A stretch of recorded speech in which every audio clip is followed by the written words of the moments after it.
그런 상태로 대학을 딱 가서 이제 다 됐겠지 했는데 막상 거기서 답을 모르겠는 거예요.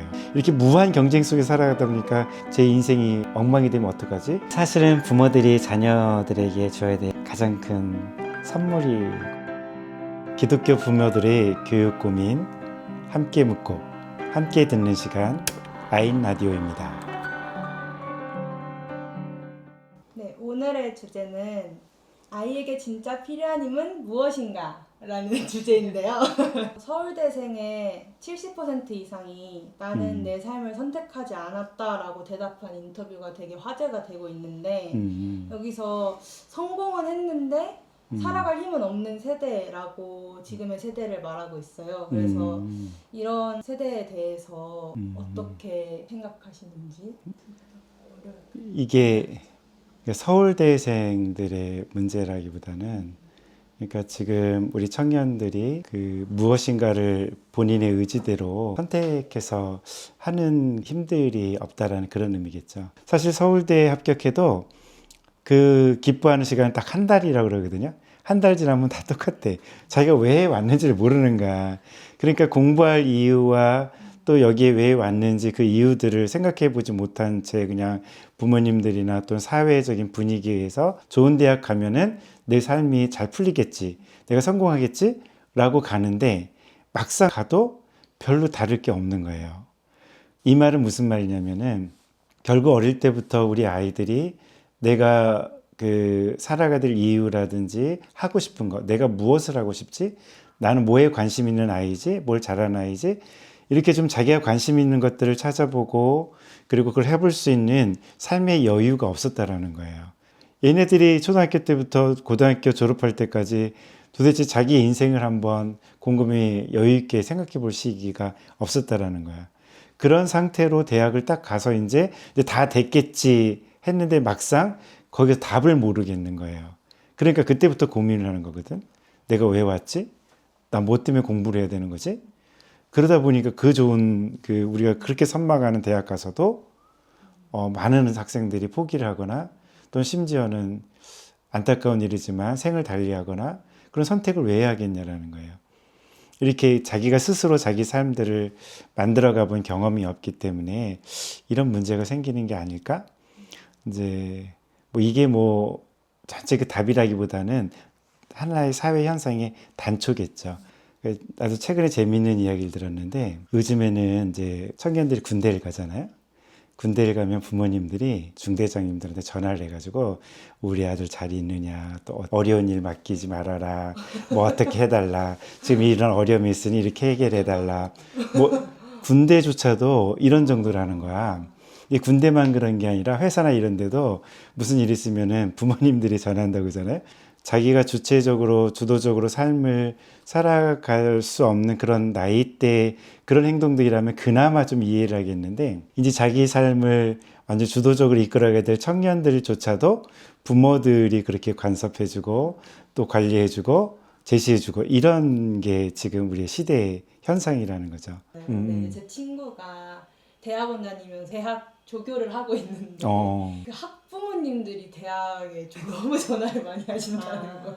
시간표는 어떻게 짜야 되냐, 이런 거 장학금 하려면 어떻게 해야 되냐, 뭐 이런 거를 원래 대학생들은 다 대학생들이 이제 사무실에 찾아가서 자기가 물어보고 자기가 하는데 이제 그 친구는 학부모님들한테 시달려서 이게 너무 힘들어서 이제 그만뒀다고 하더라고요. 그렇구나.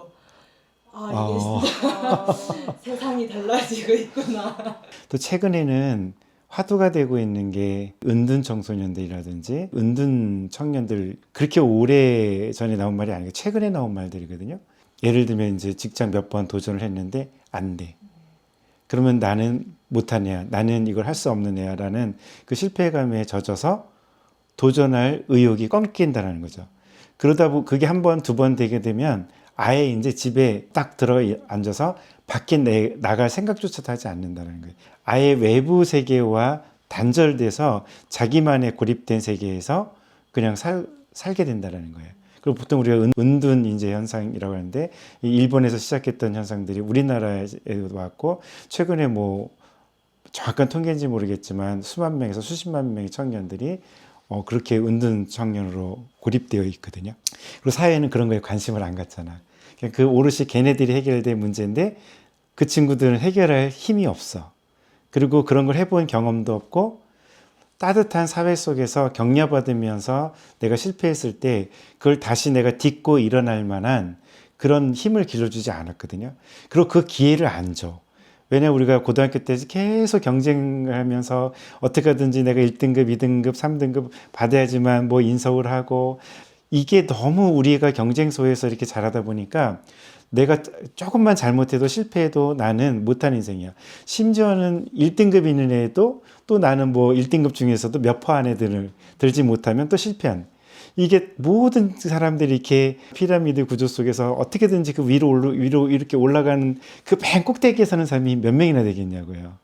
근데 심지어는 그 꼭대기에 있는 사람조차도 자기가 성공했다는 생각을 안 해. 왜냐면 뒤에서 치고 올라오는 사람이 언제든지 내 자리를 뺏을 수 있다라고 하는 이 불안감 때문에 그걸 또 지켜야 된다라고 하는 것 때문에 거기서 조금만 또 떨어져도 또 그 떨어진 것 때문에 두렵다라는 거죠.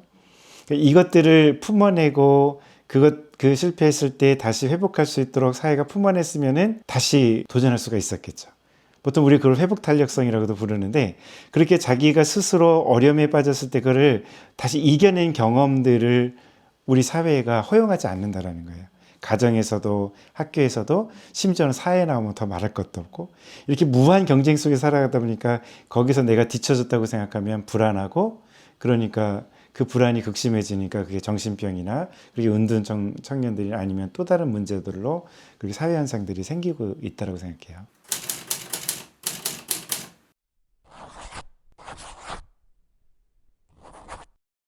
근데 사실은 부모들이 자녀들에게 줘야 될 가장 큰 선물이고 또 교육적 교훈이라고 하면 사실은 부모님들이 건강하게 사는 모습을 보여주는 게 가장 큰 선물을 주는 거예요.